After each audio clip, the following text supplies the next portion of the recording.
Hey there, welcome in to UP Power. We have a busy week, probably our busiest week of the year. I don't think you would argue otherwise, no, right? I don't think we can. I mean, we've got CCHA playoffs, we've got GLIAC tournament, we've got high school hockey, state quarterfinals, semifinals, we've got regional finals for boys basketball, we've got districts for girls basketball, and on a partridge in a pear tree, Kevin. And about 250 days till Christmas or whatever. Yeah, we're all right. Let's go. With all that said, yeah, you're not kidding. It is a crazy week. Let's start with the postseason tournament that I guess is furthest along at this point. The Houghton Gremlins still alive, going to the Final Four in high school hockey. They will see Cranbrook Kingswood out of Bloomfield Hills Friday morning, 11 a.m., the Gremlins, when they reseeded for the Final Four, comes out to the number 1 seed, Cranbrook 4. And then on the other side, East Grand Rapids is the 2 seed. Obviously, the team that took the Gremlins out in this round last year. Disappointment in overtime. Talking to Houghton today, that's, one they want to overcome and get to the title game, potentially against East Grand Rapids or Bay Reps. Is the 3 seed. That game will follow Houghton and Cranbrook on Friday. So, going into Friday, the Gremlins, we knew they were probably the best team in the UP all year long. Marquette was right there with them for a while. They fell to the Sioux in the regional final. So, Marquette gets knocked out. Houghton slides in. A 7-1 win. Mikey Milet, 4 goals, in the state quarterfinal game. Yeah. I mean, that was pretty incredible to watch that performance on that big of a stage, too. Yeah, it's pretty a career performance to say. 4 goals and pretty it's much. Not even a hat trick. He got the hat trick, no problem. Beginning of the third period, and then he went in there for another one. He got it for another one. And just kind of a commanding, dominant win for Houghton, proving they belong in the Final Four of high school teams for hockey, and for the Gremlins, I think that's a huge key. When they go up against Cranbrook is, are we going to get Mikey going? Because if he gets going, watch out. I would watch out for the Gremlins. They have arguably the steadiest goaltender in the state in Bryant Lee. He was one player I was able to catch up with this morning when I went to Houghton to talk to them, and their head coach, Micah Stipich, in his first season is playing in the final weekend of the year, and that's really impressive for him. Obviously, a Houghton team that made it this far last year, lost a significant number of seniors, but also brought a lot of guys back, like Jay Hallinan, one of their captains, Milet, Bryant Lee, Connor Raffelli, who I talked to today as well. So they had the expectations, but they have certainly lived up to them. Now it's about getting it done on the biggest stage in hockey in the state of Michigan, USA Hockey Arena in Plymouth outside Detroit. It should be a lot of fun. Obviously, we'll be watching very closely on Friday morning. If they win, TV6 will have the coverage for you of the championship game on 3 o'clock Saturday afternoon. So you think about Bryant Lee, somewhere around 30 goals he's allowed all season long. Yeah, he's been unbelievable, and he was again on Saturday, just the 1 goal to the Sioux in the first period. It was remarkable to see that. Save percentages out the window, only 30 goals allowed all year.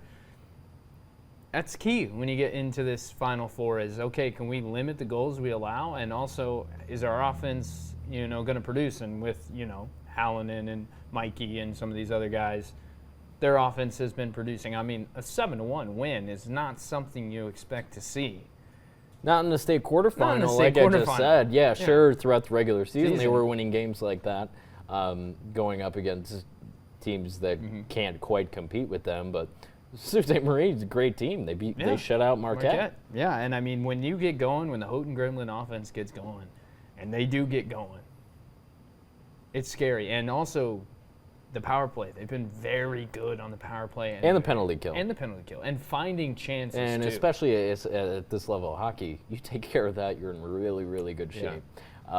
And Micah got into some of the X's and O's of their penalty kill on Saturday, and, for me, who didn't grow up playing hockey, hearing some of that was really interesting to understand what their plan of attack is each time they're down a man. So, I mean, really impressive. Bryant telling me today that his confidence has really skyrocketed throughout the season. How could it not? Mm-hmm. But he also told me that's kind of bled off on the rest of the team, which is obviously a really encouraging sign when the guy you need to come through between the pipes is, beaming with confidence and feels good about where his game's at. That has rubbed off on some of these other players. Yeah, I mean it has, and that's too. It's kind of a calm feeling for everybody else on the ice when, hey, our goalie is playing at the highest of high levels right now. We're in the state semifinals, a chance to go to the state championship. We can play relaxed, but also play confident.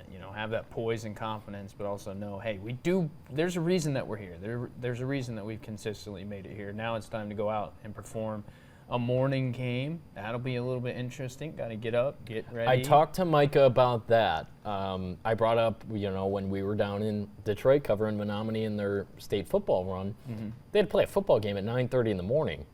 Yeah, it was Thanksgiving weekend, but it was no Turkey Bowl. It was the state championship, and they were playing it at 9:30. And talking to Chad Brandt back then, it was 6 a.m. wake up call. We got to take care of everything. It's going to be a similar thing for Houghton Friday morning. They're going to be down there. They're traveling Wednesday. There's going to be a parade through the school Wednesday morning before they hit the road. They'll be down there. They'll be ready to go, but still, in adjustment, getting up early and getting ready to play, getting your skating legs under you by 11 in the morning. Yeah, and it's, get up and do that checklist. Okay, everybody's up. Everybody had practice. Everybody have their gear. Okay, now we're at the arena. Everybody's dressed. We go for our pre-skate. Now we're out there for warm-ups. Yeah. And then you just got to be able to turn it on at 11 a.m. and play, 60 minutes of hockey and get yourself into the state championship game. Sure thing, and I think they're capable. We'll see what happens Friday and or Saturday if they advance. So should be really exciting. Happy for this group that they have a chance to do something that's not been done at Houghton since 1982, which is hard to believe because they're really in the mix almost every year. It seems like we mentioned last year being in the Final Four as well. So really, let's go Gremlins. Time for the rubber to meet the road. Yeah, everyone's pulling for the Gremlins. The only team from the UP still alive. So, like I said, we'll see what happens. The last little nugget I'll give you from Houghton today, I will have a preview out on Thursday for their weekend down in Plymouth, is Connor Raffelli.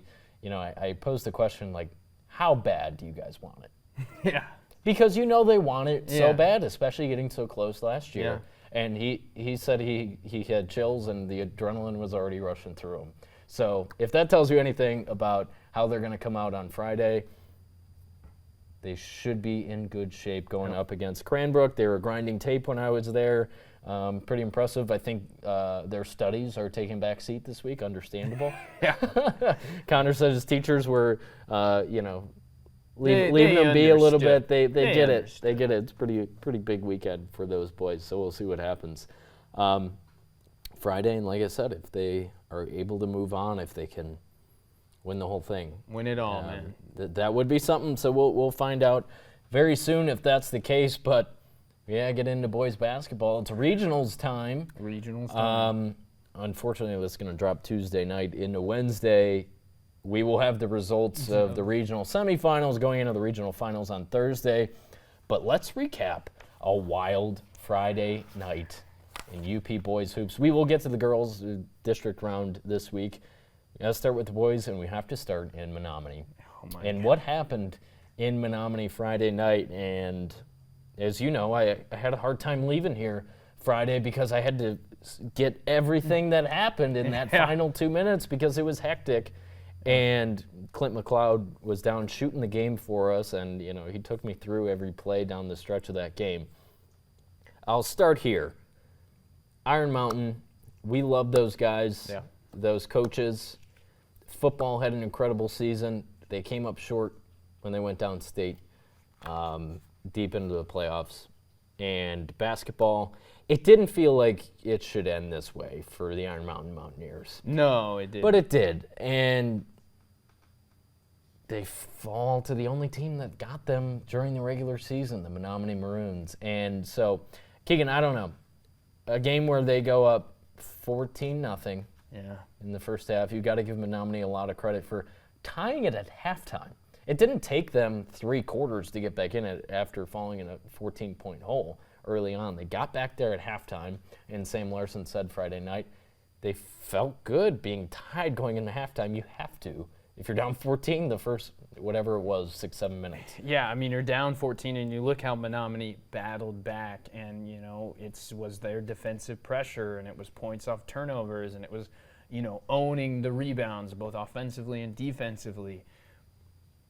Tanner Turcoff kind of got going. Trevor Turcoff kind of got going, and limiting Oscar Kangas and what he can do, and Menominee was able. When you look at that last 2 minutes of the game, you could replay it 10 times, and it's going to have a different outcome. Absolutely. Every single time. Two of the top teams in the UP, and Menominee just got it done a little bit more, and they get the 2-point win, and they advance. So let's go through those last couple of minutes of this game, and like you said, it could have gone either way. And it ended up going Menominee's way. Couple controversial. They were controversial calls. We can't call them anything else. But Iron Mountain with a 3 from Copley doesn't go in. Reese Kangas puts it back. All right, we're ahead. We're feeling good. And that one's waved off. You could see a little bit of a push. Was it enough to call the foul? Maybe not. Yeah. We had so much time on Friday night, we didn't even get to the next play. So that was the 4th foul on Iron Mountain. Menominee wasn't shooting off of that foul from Reese Kangas. It was the next play on the inbound. The Maroons were struggling to get it in. Yeah. It was Tanner Turcoff taking the ball out. Eventually, Turcoff throws it in play, and foul's called on Oscar Kangas. Yeah. Iron Mountain's 5th foul. And again, controversial. Did he have his hand on the ball? Was he shoving? He did fall down. Did he not? It's controversial. He's going with the ball. It was like bang, bang. Do you blow the whistle or not? The whistle was blown. It's the 5th foul. So how it shakes out is Menominee has a 1-point lead, 50-49. They go down, shoot the free throws, and they take a 2-point lead with 3.5 seconds left. Gerald Sample Torres. Great look. Great look, yeah. He probably Fantastic makes that look. shot 9 out of 10 times, and this 1 out of 10 time, it just didn't go in. And we did scrub through the video as well. It was the game-winning shot. It would not have tied. It was a 3. The ref had his hand up. He was behind the line. So if that fell, Iron Mountain wins 52-51. He just got it off before the buzzer. Could have gone either way, and it didn't fall. Iron Mountain loses, and the Menominee students rushed the floor. You have to understand that. I don't think they were going for Iron Mountain. Iron Mountain went back to the locker room, eventually came back out to shake hands with Menominee. I don't think anyone handled the situation at the end of the game, perfectly, but also we don't need to be pointing fingers after a game like that. No, you don't. And it's tough when you get to games like that, right? Like, how are you going to keep a student section off of the floor? Right? When they win a game like that. When they win a game like that against And how can a you rival. blame Iron Mountain for retreating and getting out of there and give Sam Larson credit, was in there pulling players out, like, we got to shake hands, we got to do this the right way. And they did. Everyone, did their best for what was a crazy night, a crazy game. Yeah. So another example, look at the Caitlin Clark injury when she got hit by that fan that was rushing the floor when Iowa lost. That's certainly top of mind for everyone. Yeah. I think the announcement was made, and we'll get to the Westwood Jeffers game after this. The announcement was made with a couple minutes left, like, please stay off the floor when the game goes final. And how that played out was Jeffers was handed the trophy, and all their students came out afterwards. I thought that was well done, but you couldn't control it at Menominee. Everyone did the right thing. Sportsmanship was displayed in the end. So those that's two the way it teams shook out. Are great teams, and you now know every year. You saw it last year, you saw it the year before, you saw it for as long as those teams have played each other. If they meet each other in the postseason, it is going to be even more elevated than it is in the regular season. Yeah. Iron Mountain still gets a lot of returners back. They lose a few. They'll lose Reese Kangas. Yeah. They will lose Matthew Kolovecki. And a couple other guys that aren't coming to my head right now. But, that was another big play. Menominee down 2. Yeah. And Tanner Turcoff gets the ball inside. Foul is called on Matthew Kolovecki. You could definitely see the foul there, and you got to give Tanner a lot of credit for the way he maneuvered, get that got contact. Kolovecki's hand inside, and that's an easy call in the end. And also, still had the ball on his right, so it was easy to finish for the and one. And then he did knock down the free throw. Menominee takes the lead, and we just went through everything that transpired after that. So very unfortunate end of the season for Iron Mountain. I wish they could have met in at least a regional semifinal tonight or regional final. It was the district final. That's how it shook out. So Menominee moving on to play at Marquette tonight, taking on Jeffers, who beat a Westwood team that was dangerous. I think we said that all year long. Yeah, dangerous. Never really knew what they were going to do. No, because they lost some games. You didn't expect them to lose, but then they would go out there and they took care of Ishpeming twice. And beat Marquette. They beat Marquette, back in December before Marquette turned out to be the team that they were this year. Westwood's dangerous with a sophomore, Ethan Marta. It wasn't his night. Wasn't his night. Good news for him. He has 2 more years to come back out and, show what he's made of it in the postseason. Going forward, they, of course, have some seniors that won't get the opportunity to do that, like Andrew Nemi. But Jeffers, first time I watched them play in person, very impressive. Yeah. Not big. They don't have anyone Andrew Nemi's height, but they were able to handle that by running and gunning and knocking down their shots. I mean, I thought the first quarter they shot the lights out, but Westwood was pretty much doing the same. They were kind of going blow for blow. But somehow, Jeffers, even though, John Schuss doesn't really go into his bench, he'll bring a couple guys in for a couple minutes here and there, but most of those guys were playing 30 minutes for that game, and they just kind of wore the Patriots out, and they kept shooting. Levi Fromm was outstanding, and credit to those guys. They were very impressive, and they're quick, and they're a good basketball team. Yeah, running gun, and that's why they're up playing and down, tonight. And I mean, sometimes that's what it takes, and you see how the landscape of basketball has changed and how it is now this up and down, and let's keep the pace of play a high level. And okay, if they do slow us down, then we run a half-court set. But that's not the main point of attack, right? If you can go shoot layups, that's not their strength. They can score in the half court, but they're not going into the post. They're going to be playing 5 out, and they're really good at it. Yeah. So, I have a feeling Tanner Sturkoff will be a problem. Yeah. And he'll probably be the X factor from Menominee tonight.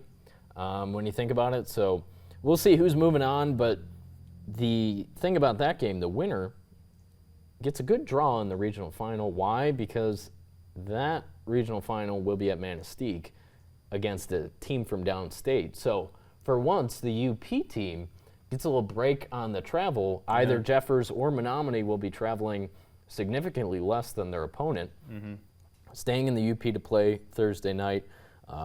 If either of those teams are victorious, obviously, they'll be going down to East Lansing, so you forget that. Or getting up in the hotel, it's the life. A lot of those Menominee kids know what that they know what is it's like. Yeah. So really interesting, and do we want to say that that team is still in their bracket, still alive? Yeah, I don't want to. Yeah. Jackson Lumen Christie is still alive. Jackson Lumen Christie is still alive. That team is still alive. Yeah. So it could be. That's all we're gonna say. Yeah.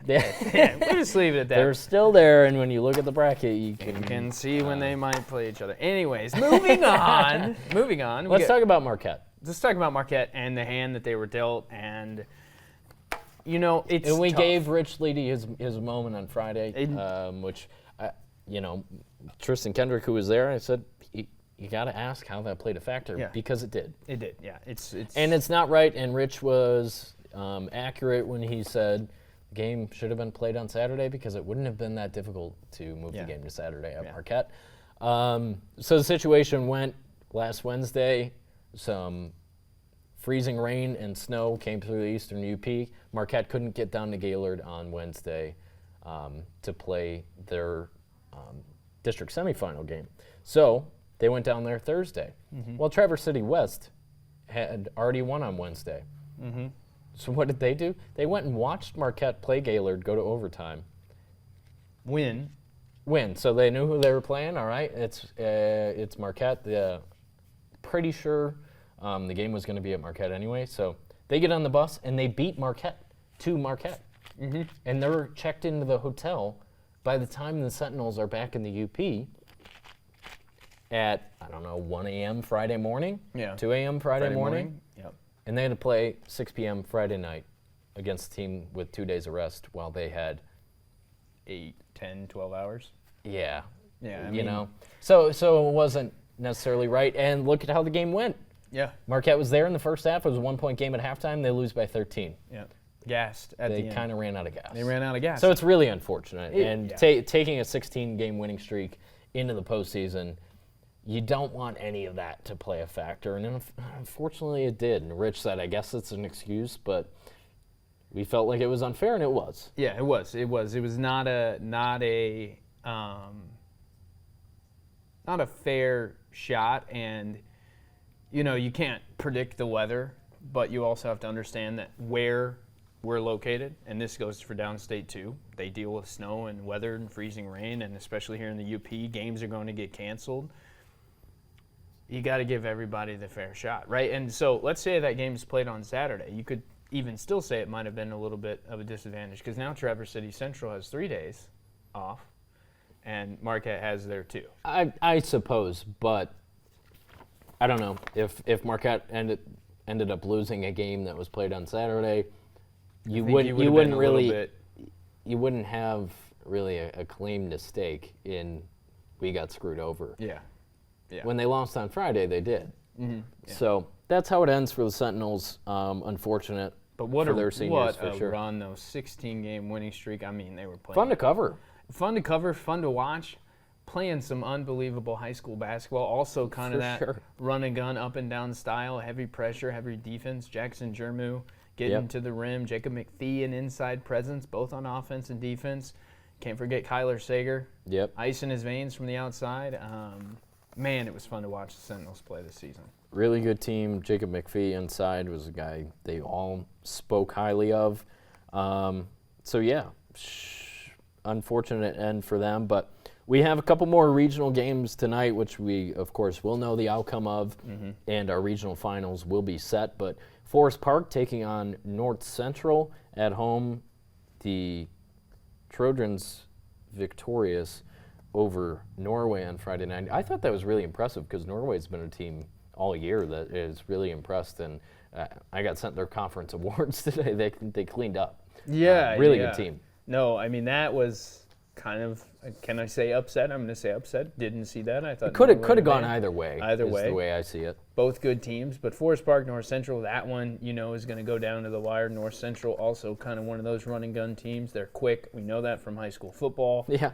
They run the ball in football, so you best believe that they're going to be shooting layups in high school basketball. Can Forest Park keep up? Maybe if they had 3 extra players out there, they could play 8-man high school basketball. 8-man high school basketball, I would be. They've seen to master the 8-man football, so let's give the Jets 8 guys, right? Yeah, I would be worried. The Trojans, the Jets, it's going to be an up and down game, and when you look at any of these games, you look at Jeffers Menominee, you look at Forest Park, North Central.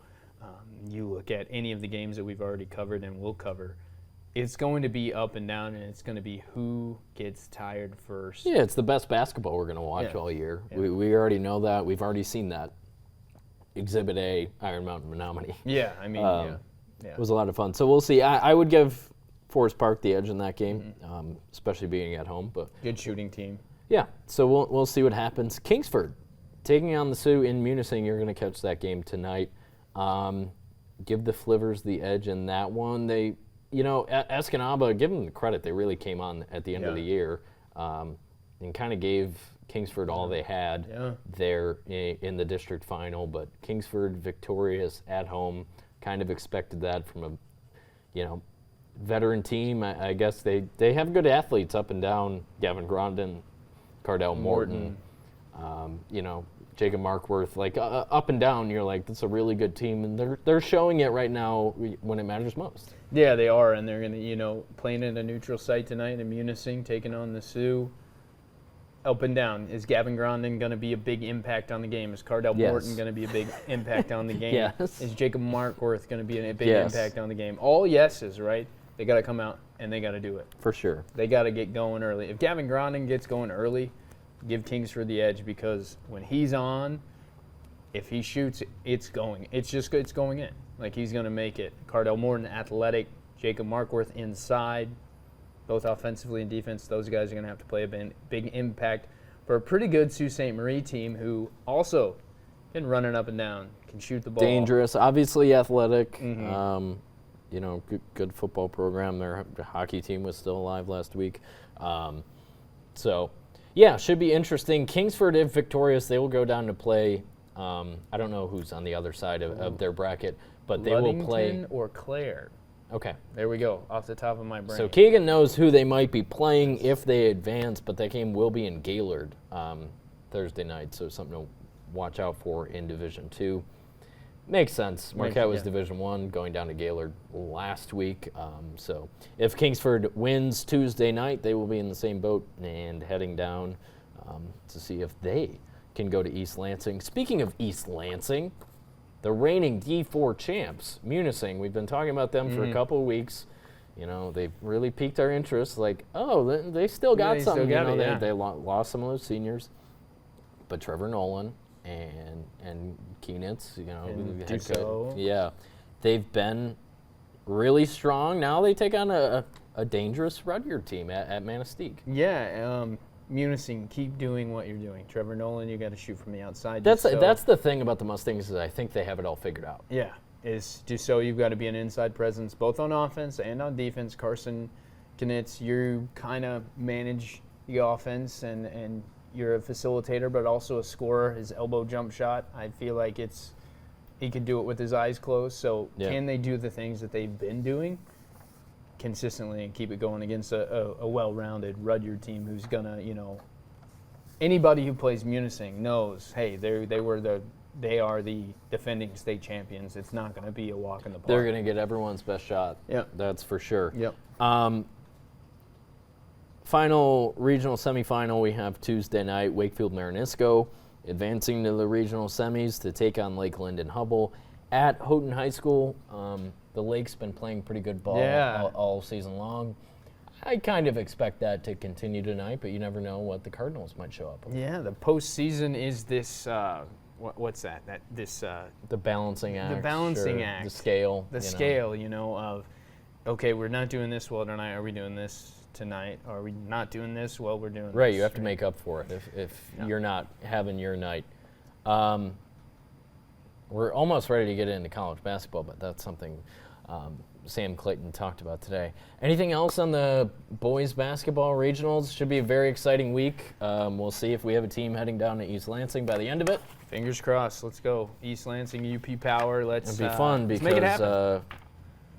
We have something for Joey Ellis if we're able to see him. If we're able to see him, we have a surprise for Joey Ellis, so it should be exciting. I forget. Joey's getting a lot of airtime this week in the UP. I forgot. We shouted him out because it was National Peanut Butter Day or something. Joey's not a fan of peanut butter, so. Well, that's a weird trait to have. Yeah. How do you not like peanut butter? I'm just going to send him like 40 Reese's peanut butter cups. Anyway, time to move on. We should start with Northern Michigan men.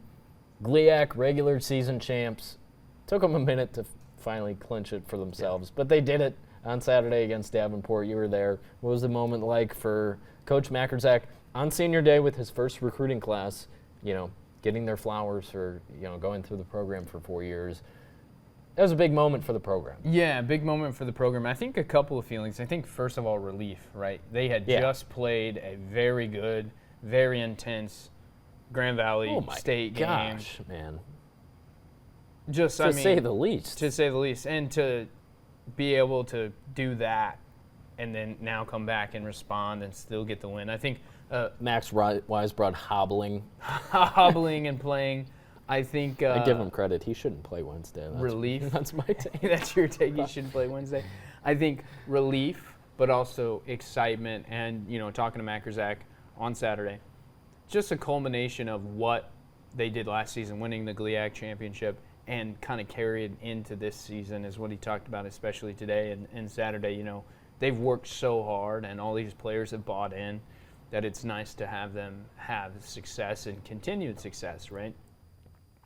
Now, this GLIAC tournament run, coming up is going to be no cakewalk. When you look at For who sure. they've got in the first round, Purdue Northwest, when they played them this season, they were close games, down to the wire. You are the top dogs. Everybody knows you. Everybody knows who you have. You're going to get their best 40 minutes of basketball, and they're going to throw everything they can at you to try to topple you. Add to the fact that the last couple of years, the 8 seed has knocked off the 1 seed Yeah. in the GLIAC tournament. So there's another. Even though it's a home game for NMU, and if they win Wednesday, they'll be home throughout the weekend. Even if they get knocked out Saturday, the championship will be on their floor. Yeah. Like it was when NMU played Tech last year at Ferris, which was kind of weird, See, Yeah, it was looking kinda at weird. some of the video, it's on Ferris's floor. But Yeah. no, winning the conference regular season championship, Danny Hurley did it with UConn on Saturday, and he said, obviously the guy who's made it to the mountaintop in D1 Yep. won the NCAA tournament, March Madness last year, and he said the second hardest thing to do is to win a conference regular season championship Yeah. because it's such a grind. And I think that couldn't be more true for this Wildcats team. Who was that dealt with injuries all season, on and off. in the non-conference, they didn't look like they had it, trying to fill that Max Borkland void, and they were playing in their practice gym, and it just wasn't there until it was. And when it was there, it was like, oh, this is what we were waiting for all year. Dylan Keel cooking, Max Weisbrod cooking. Parzik They and were Smith fantastic automatic on that on the winning outside, yeah. streak. And then Weisbrod goes down. You stumble a little bit. You go up to Tech. You get handed a loss. They just didn't have that inside presence for a couple games there. And then, they drop a game at Wayne State. But they get back there and they get it done. It was really cool to see. Yeah, perseverance is, I think, a really good word to kind of sum up their regular season of every time they were handed an obstacle, somehow, some way, they found a way to at least cope with it, deal with it, or get over it. It's that adversity that's coach speak, but it's so true. How are we going to respond when this? Yeah, think is about that presented loss to at us? Tech. It's like, man, we just lost to a rival who we know we're probably we're better than who you this beat year. already earlier in the year, Right. Pretty handily, I might add. Now, guaranteed you were home, but you still beat them pretty handily. And you earlier. had your best player, and you didn't have, but they just got through it. Yeah. So now here they are, GLIAC tournament. Everything's in front of them. On senior day, it was pretty neat to see Carson Smith and Sam Schultz be the two leading scorers. I mean, Yeah. two guys that they've kind of really asked a lot of this year outside of Max and Dylan. So good to see them, have their moment. They will be key factors here going into the postseason. Something about Matt Makerzak with that green blazer and that net hanging around his neck. That felt right. It felt right, and I think like Lou Henson with the orange blazer back in the day, man. I think It's cool. Well deserved for the work that you've seen them put in and some of the games that they've had that are down to the wire now. And what Matt has done his 4 years. Yeah, exactly. He came in with a plan, and he's executed his plan to a T. Wednesday. That means he's won championships.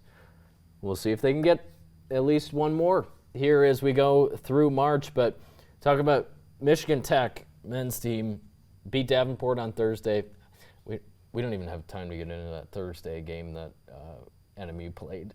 Double overtime. It was crazy. It was crazy, yeah. Calls both ways, crazy, a tough one for Northern. 10:45 at night, very rare for a GLIAC game on Thursday. I wasn't a huge fan of that. But anyway, Michigan Tech on Thursday gets it done against Davenport, and then they have Grand Valley come in. They hang with them. Yeah, but it's and close. They're right there, and then they get the draw, and they're already down in Allendale ready to play them again on Wednesday. I didn't even get a chance to talk to Josh Bittner today because they are already on their way down there. Weird kind of luck of the draw thing, maybe unluck of the draw. Yeah. If you're Tech, but at the same time, this team that beat you by only 6, so maybe there's something there for the Huskies Wednesday night. And we saw it last year. The Yeah. Huskies got cooking. It's a good point. The GLIAC And they've been tournament. playing well. They're playing you think well, about the win over Northern was huge at home, kind of, to this point, they're the crown jewel of their season. That was a huge win, and then they go out, beat Saginaw, take care of Davenport at home. Play Grand Valley. Right there with Grand Valley. Yep. I think it's going So to here we are. be key for what we've seen when they are playing well, which they have been. Goretzka, have a good game. Tomaszek, have a really good game. Dawson Norgard, I think, could be an X factor against Grand Valley if he's able to score inside, but also limit Grand Valley's inside presence. I do kind of wish Norgard had hit the stride that he's on both ends of the floor, really. He had 8 points, 4 for 8. On Saturday against Grand Valley, he's been playing really well. Yeah, he is. And Josh Terry, another starter inside who might not jump out at you when you look at a box score, but he's been really good. So we'll see. You're right there. I think so. On Saturday, just looking at the box score because it's relevant, obviously going up against the Lakers again. Tomaszek, 7 for 12, 2 for 5 from 3-point range, and at the free throw line 8 times, made 7 of them. Goretzka, 9 for 12, 2 for 3 from beyond the arc, 5 for 8 from the free throw line, 25 points in the end, each with 3 assists. Almost identical when you think about that. It's key. It's key for them, and I think Tomaszek needs to shoot more than 12 times. On Wednesday. I think he does, and I think Josh, And the offense can't be one-dimensional. You can't say, Marcus, go get us a bucket and expect one every time down the floor. Why? Because obviously that's easy to defend. But I think 20 shots for him is more reasonable. And probably shoot more than 5 threes, too. I think 8. He can get going. 2 for 5, 40%. Because if he gets going, and Grand Valley State can't stop it, or they try to double That's the thing that happened against Northern that buried him. It was Tomaszek went off for 7 threes. Yeah. So you can't expect that, but maybe get close. Yeah.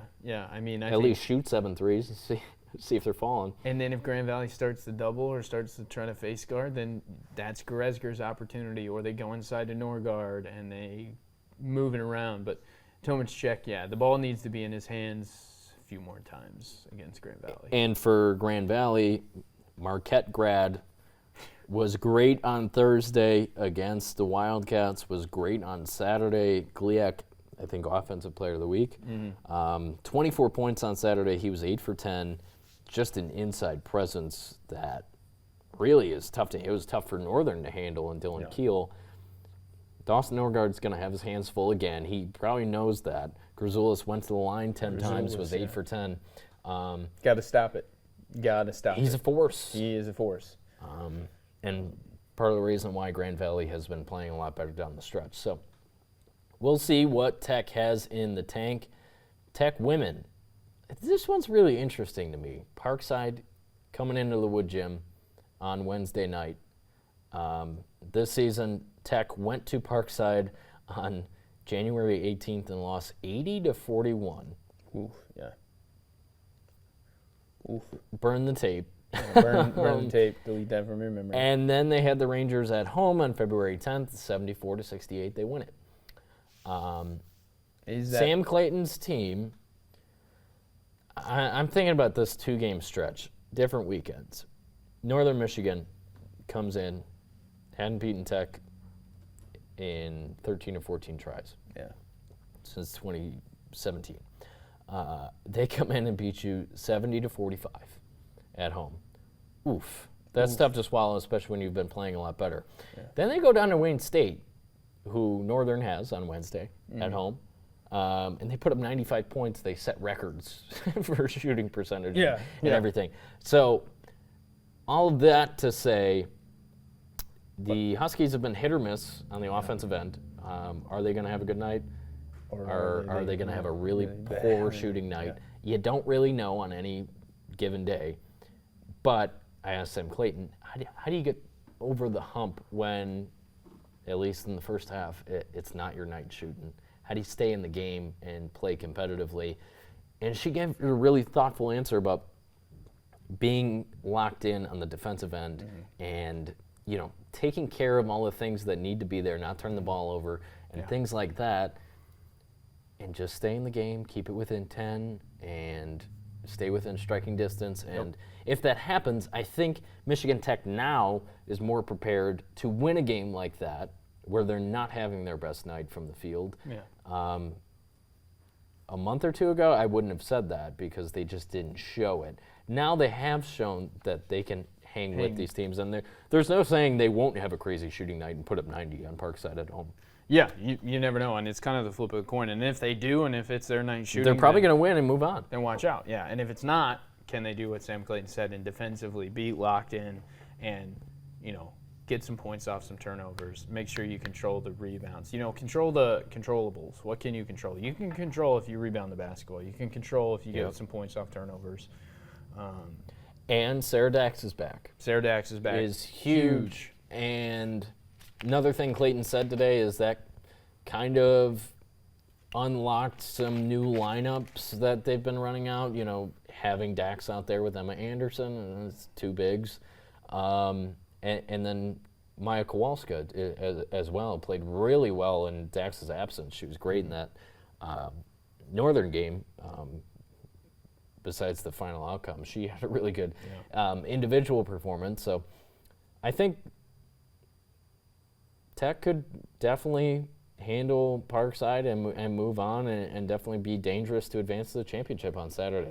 That wouldn't surprise me. No, not at all. I think Isabella Lynn's going to play another factor. Can she get going? Sure. Can Alex Rondorf come in and get some points on the board? They're deep. They're probably the deepest team we cover in terms of Clayton will go 8-9 and then actually play 8 or 9 players, meaningful minutes. Yeah. So it's interesting, and on any given night it could be a different player. Could be somebody else popping off for 10, 15, 20. They don't quite have what Northern has on the offensive end, at least, in McKaylee Kuhn and J.C. Weisbrod.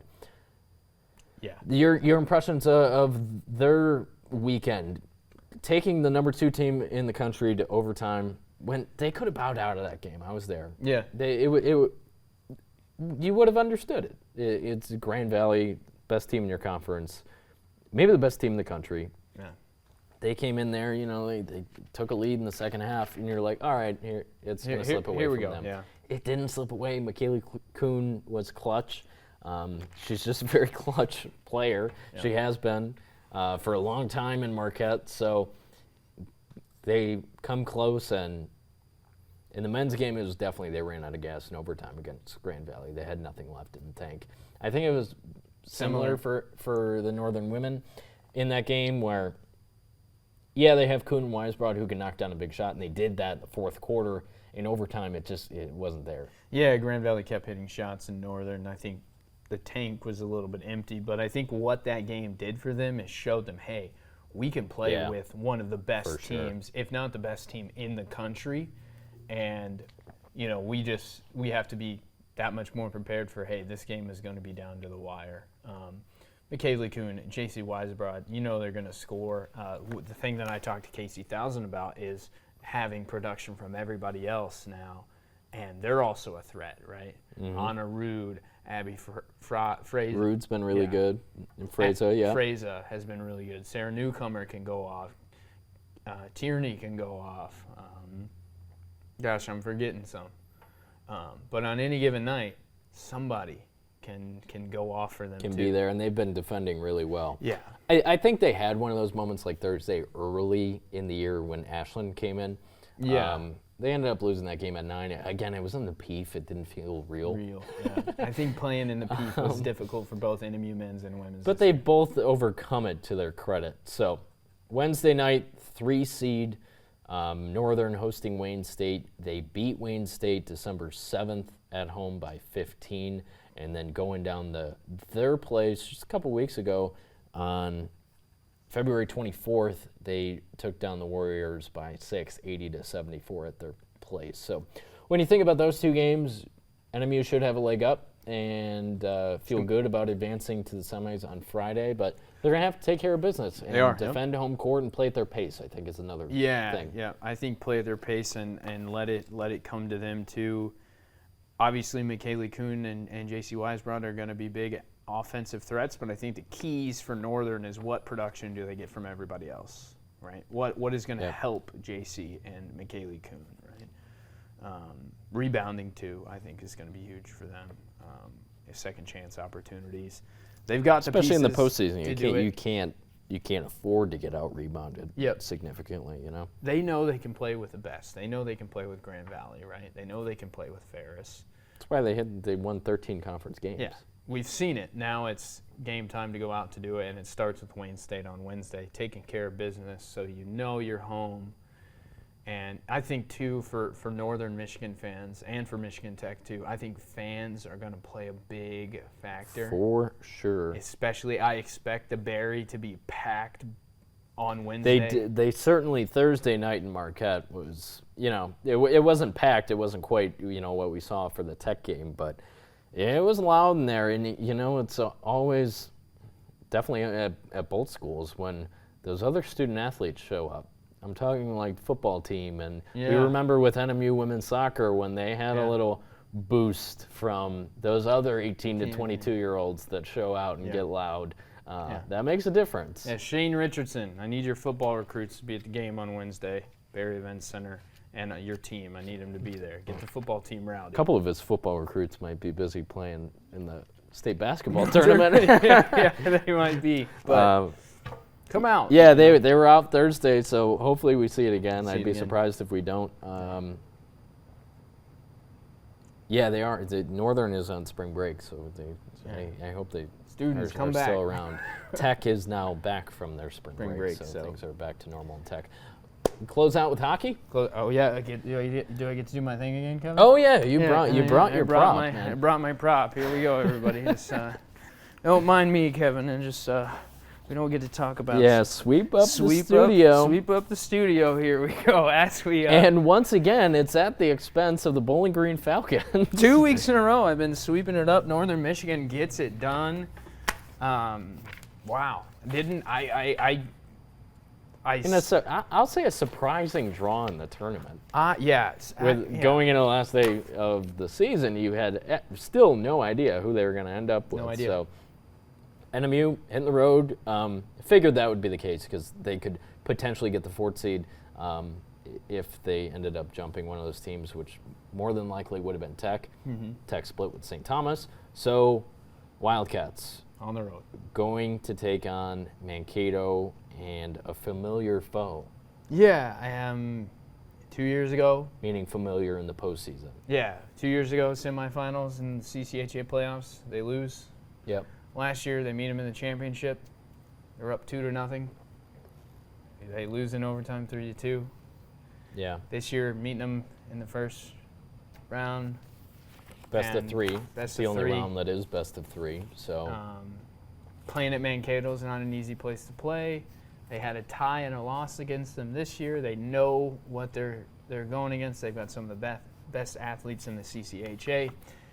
Northern gets some guys back who are healthier. Benny Halaz had a great weekend, so he's going Benny Halaz has played really well. Yeah, 47-48, only allowed 1 goal. And the 1 goal he allowed, not necessarily his fault.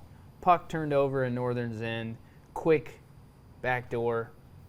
Ask Blake Piatola how that goes, or how that went for the beginning of their season. That hasn't really been the case of late, but how does Grant Patolny feel, coming off a sweep, heading into the playoffs, but also against a team that has kind of had their number? It's hard to say it any other way. Yeah, no, I mean, definitely feels good coming off a sweep headed into the playoffs. You have to. Confidence boost for the team. Knowing where they're going to play, it's not an easy place to play. They're going against Mankato. It's hard to go to Mankato and beat Mankato, right? They're going to have, we talk about the environment that you play in. Mankato fans are going to be there, right?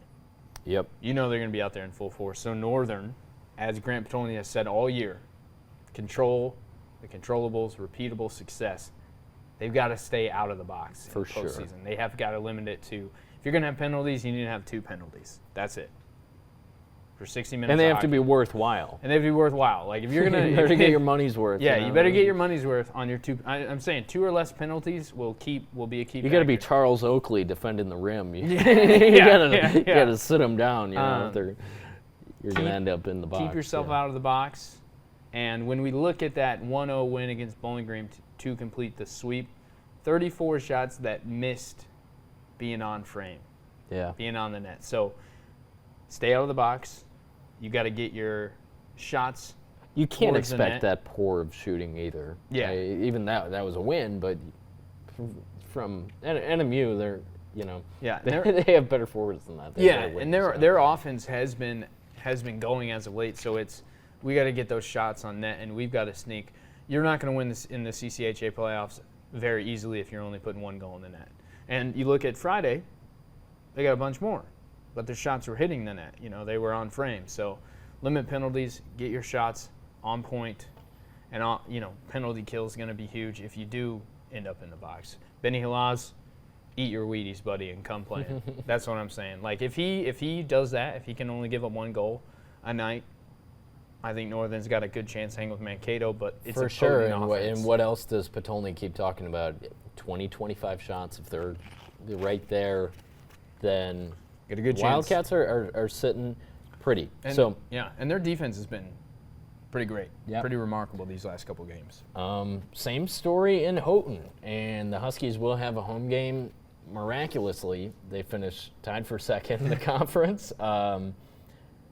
Joe Sean's really proud of his team and they've had the injury bug for sure. They've had it, yeah. Most teams in the league, most teams in the country have. But, I mean, Cal Kukinen's been out, will probably be out. Yeah. Austin Swinkler's been out, will probably be out. You got the freshman of the year last year in Kukinen from the last season. Yep. Coming into his sophomore year, everyone's excited. He's the guy. He's going to score 20 goals, yada, yada, yada. He has one goal in the season. He's been hurt. I don't think it's to any fault of his own. It's just how this year shook out for him. So a little bit of adversity as he tries to launch a pro career, and I think he should have success with that. I definitely root for the guy. Then you got Swinkler, preseason player of the year, not playing. Preseason player of the year was unbelievable at Bowling Green. Tech picks him up in September, late September, and you think, oh boy, when Swinkler gets on this team, they're gonna go, go, go, go, go, and it was no. Yeah, for a while it was, for sure. But the other thing Joe brought up today, and it was especially true this weekend against St. Thomas, that line of Pietola, Mosley, and Gordon is dangerous. And they should be the guys getting them on the board like they were on Saturday. Friday night, they didn't have it. I think Joe said, and I would agree, that both teams just came out kind of flat. That's why you had a 1-0 game, 2-0 final score with an empty netter. But Saturday, they came out, and less than 3 minutes into the game, Logan Pietola scores an assist from Isaac Gordon and Rylan Mosley. Yeah. And you're like, they're rolling. Those are the guys. But then a minute later, shift change, Henry Bartle and Alex Nordstrom assist Blaze Richards on a goal. So you got to feel good. And then they add 4 more, and only one of them on the power play. We talked about that. They've been really good at even strength. Keeping the ball in their opponent's zone, and only one power play goal. That was Nick Williams when the game was in the books, 13 minutes into the third period. So his first career goal, by the way, and then Levi Stauber had his first goal of the season in the third period as well. So again, with the Huskies, the contributions from the guys who weren't seeing a lot of ice time when everybody was healthy, now they came in and they've been ready to go, to their credit, and we'll see if that's the case in the playoffs. Well, that's a huge boost to see guys like that who don't always get all the ice time to come in and still be able to produce and have production. Obviously, you got one of the best goalies. Can I say the best goalie in CCHA hockey? Probably he is for sure. One of the best goalies in the country. I thought it might be a steamy take if you call him the best goalie in the country. But top 5 goalie in the country. He's been outstanding. Yeah, Blake Pietola is Blake Pietola, right? He just is. When you look at the one goal on Friday, none on Saturday, another career shutout. Shutout on Friday against Bowling Green. One goal in the third period on Saturday. Yeah. Yeah, he's been great. Yeah, he is as good as it gets, and that I think will be so huge for them in the postseason. When you have a goalie that is only allowing, I would say, less than a goal a game, on average, and your offense is cooking. I mean, I think his season long is just over 2. Yeah. But yeah, in the past couple of weeks, he's been 0 or 1. Yeah. Got to feel good about your odds then. Yeah. The other thing is the D-Corps picked up. Mm-hmm. I think even without Lachlan Getz, who's his transfer from BU, you're like, all right. And then he got going. He was playing really well. And a lot of young guys on the D-Corps, Jed Pietola, Chase Pietola. You think about those guys. Pietola. Right. Remember your highlights on Saturday? Yeah, my highlights on Saturday was, You got 4 of the 5 in the first 20 seconds. Yeah, that was good. But no, the defense has been really good, and that's part of the reason why Blake's been better. Yeah, and I mean, another big thing for them, home ice, and again, a student ice arena is just going to be rocking. It'll be hopping. Especially with students back from spring break. They're playing what I would consider a rival because they stole the best player in, the preseason. As long as not everyone's in Plymouth cheering on Houghton. Yeah, fair, yeah. Then they'll be ready to go for the Huskies. But no, Fair. the students will be loud. And I'll close out with playing Bowling Green just 2 weeks after you go in there and sweep them when they're ahead of you in the standings. So it's kind of weird how this shook out that Michigan Tech slides in to home ice advantage and Bowling Green slides out. They're on a 4-game losing streak. Things are not looking good, but in this conference, how quickly the tide turned back over to the team that's been playing poorly in Bowling Green. So you have to combat that somehow. You do. You do. Starting on time will be huge on Friday. You don't want to drop Friday's game. It's best 2 of 3. Yeah, you don't want to go down. Now, even Joe admitted that this one will probably go to 3. Yeah. And they'll be playing on Sunday. I agree. Yeah. You just look at the conference all year. Yeah, I think it's. I think when we look at the whole conference, I just have a hard time believing any team's going to sweep. There will probably be one. I think Bemidji sweeps Ferris. Yeah. Pretty easily. I think. Yeah, I would agree with that. But Michigan Tech. Otherwise, I don't see it happening. Over Bowling Green in 3 games. I think Northern pushes it to 3 games, and I think Lake State might get the win over St. Thomas, or that one goes to 3 games. That one will be fun. The thing to think about with that is St. Thomas, this is all they have to play for. If they win the conference, they can't qualify for the NCAA tournament. I think it would just be the runner-up in the tournament, getting the automatic bid. But with this conference, the way it's been this season is you need to win the tournament to move on. Maybe there's a chance Bemidji could lose in the championship and get in that large, but I think that would be it. Yeah. So we'll see. I think that's it. Yeah. Busy. Thanks for watching on YouTube, listening on Spotify. Of course, tune in to TB6 every night this week. We got something going on. We got everything.